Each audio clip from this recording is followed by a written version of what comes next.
नमस्कार, राम गुलाम राय online classes में आपका स्वागत है। आज की विषय वस्तु है ऑपरेशन ब्लैक बोर्ड योजना ओबी। राष्ट्रीय शिक्षा नीति 1986 में यह तय किया गया कि ऑपरेशन ब्लैक बोर्ड योजना के अंतर्गत प्राथमिक शिक्षा के विकास में या प्राथमिक शिक्षा को और सुदृढ़ बनाने के लिए ऑपरेशन ब्लैक बोर्ड को लागू किया जाए, यानी प्राथमिक शिक्षा के आवश्यक मानते हुए ऑपरेशन ब्लैक बोर्ड योजना लागू किया गया।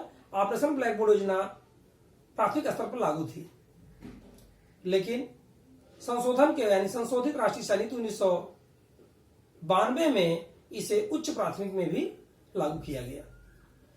यह मूल रूप से छात्रों के हरास और अवरोधन को देखते हुए उन समस्याओं को कम करने के उद्देश्य से इस योजना का आविर्भाव हुआ। वातावरण को समुन्नत बनाना, शैक्षिक वातावरण को और आकर्षक बनाना, उसके अंतर्गत गुणात्मक सुधार करना, यानी आकर्षक शैक्षिक वातावरण को आकर्षक बनाना,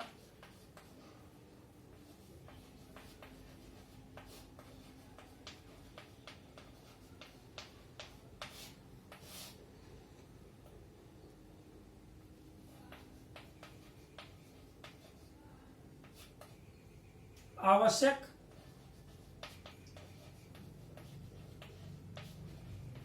वस्तुओं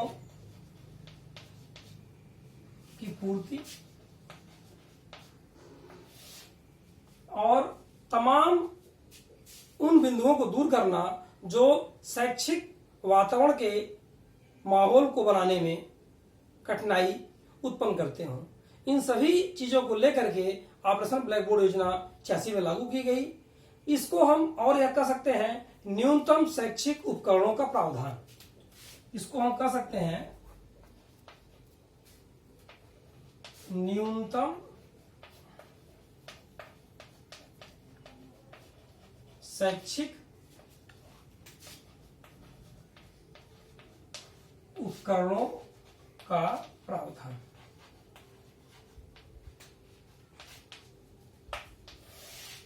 यहां पे देखा ऑपरेशन ब्लैक बोर्ड योजना को हम क्या कह सकते हैं, न्यूनतम शैक्षिक उपकरणों का प्रावधान।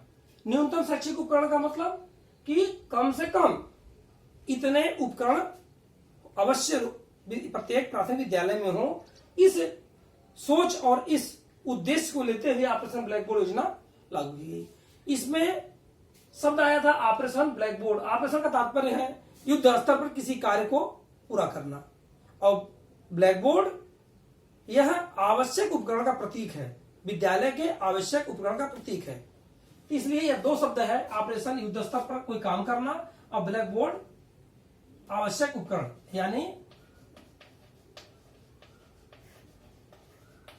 आवश्यक उपकरण, और एक शब्द था युद्ध स्तर।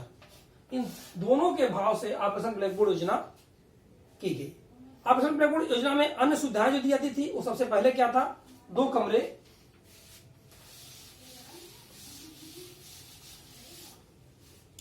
इसमें था सुविधाओं में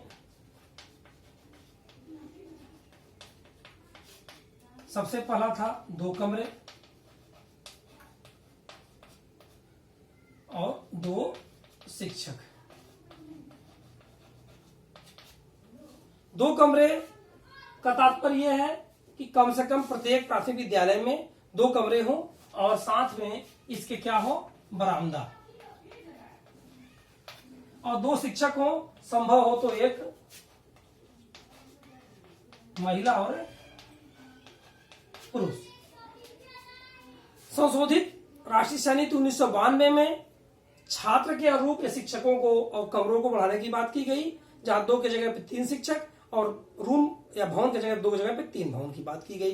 विद्यालय में कक्षा कक्ष को आकर्षक बनाने की बात की गई।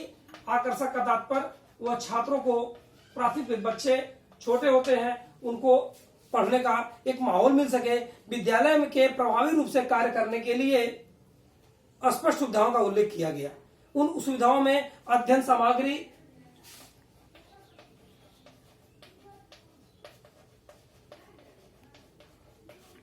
सहायक सामग्री,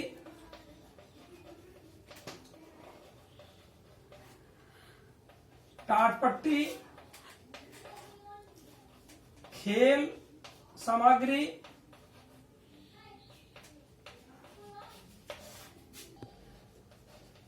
विद्यालय की घंटी, चाक,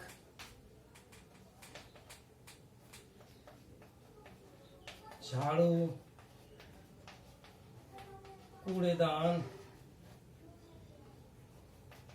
पुस्तकें। इस प्रकार से जितने भी आवश्यक वस्तुओं को विद्यालय स्तर पर महसूस किया गया, उन सभी वस्तुओं को ऑपरेशन ब्लैक बोर्ड योजना के अंतर्गत प्राथमिक विद्यालयों को उपलब्ध कराने की बात की गई।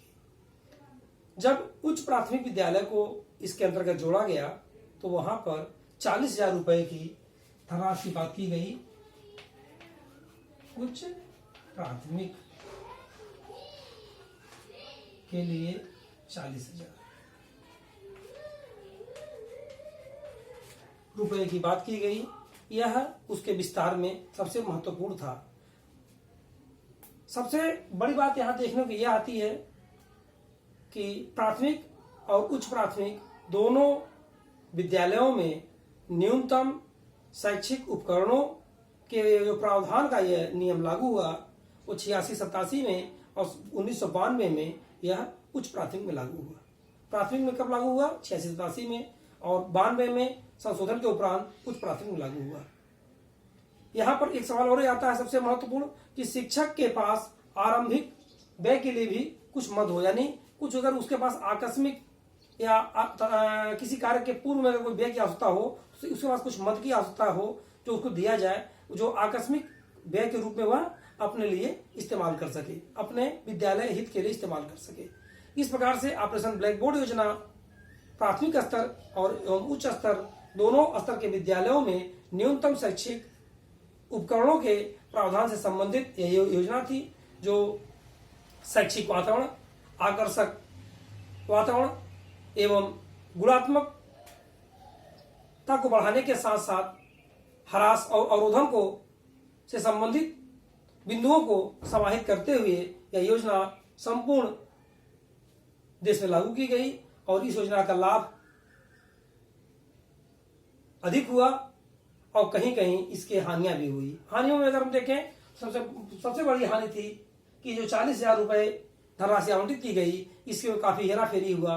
भवन निर्माण की बात किया जाए, भवन निर्माण उच्च क्वालिटी के न होकर के उसमें तमाम कमियां आई और जो उसकी न्यूनतम सामग्री थी उसकी पूर्ति तो की गई, लेकिन उसमें भी समुचित रखरखाव के अभाव में विद्यालय उसको बहुत दिनों तक अपने साथ नहीं रख सका और यह योजना लागू तो हुई लेकिन पूर्ण रूप से सफल न हो सकी। उसके पीछे सिर्फ उसके प्रभावी ढंग से कार्य करने को हम कह सकते हैं। इस प्रकार से हम आज यहाँ देखेंगे कि इससे संबंधित कुछ प्रश्न बिंदु हैं जो इस प्रकार से ऑपरेशन ब्लैक बोर्ड के अंतर्गत हमने आपसे बताया कि मान लीजिए पूछा था कि ये योजना कब लागू हुई। 86 में सर्वप्रथम ऑपरेशन ब्लैक बोर्ड योजना प्राथमिक विद्यालय पर लागू हुई। उसका दिया योजना उच्च प्राथमिक कब लागू हुई? 1992 में लागू हुई। और उच्च प्राथमिक में कितनी धनराशि आवंटित की गई? तो वह था 40,000 रुपए। इस प्रकार से कुछ महत्वपूर्ण प्रश्नों के साथ हम और एक बार पुनः इसको दोहरा देते हैं। न्यूनतम शैक्षिक साधन एवं उपकरण, साधन और उपकरण की बात करें तो यह योजना ऑपरेशन ब्लैक बोर्ड योजना क्या है? साधन और उपकरण का प्रावधान। इसमें दो चीज आते हैं, यानी वो साधन भी और उपकरण, इन दो चीजों को विद्यालय से जोड़ना। उद्देश्य क्या था? बाल केंद्रित शिक्षा क्रिया आधारित हो और शिक्षण अधिगम अधिक हो। यह तीन बिंदु इसमें थे। सबसे पहला था बाल केंद्रित शिक्षा क्रिया आधारित हो,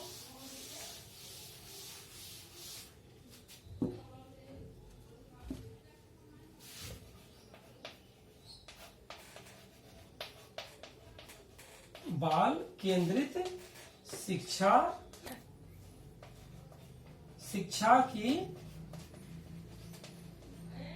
गुणवत्ता में सुधार।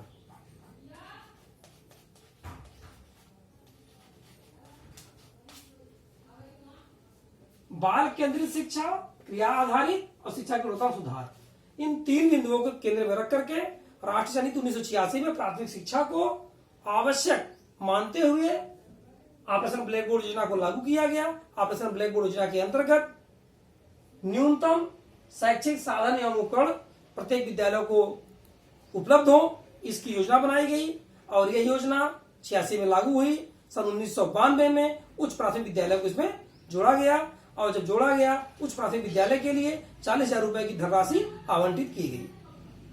2 भवन आवश्यक रूप से हो बरामदे के साथ, 2 शिक्षकों की नियुक्ति आवश्यक रूप से हो, संभव हो तो 1 महिला शिक्षक हो, प्रत्येक विद्यालय के पास प्राथमिक विज्ञान किट हो, खेल के सामग्री हो, टाट पट्टी हो, ब्लैक बोर्ड हो और घंटी, झाड़ू, डस्टबिन, कूड़ेदान, इन सबकी सूची बना करके प्रत्येक विद्यालयों का उससे जोड़ा गया। जो कमियां थी उन कमियों को दूर किया गया, वो भी युद्ध स्तर पर। इस प्रकार से ऑपरेशन ब्लैक बोर्ड योजना विषय वस्तु यहाँ चर्चा हुई और पुनः अगले बिंदु में हम लोग एसपाल समिति के बारे में अध्ययन करेंगे। धन्यवाद।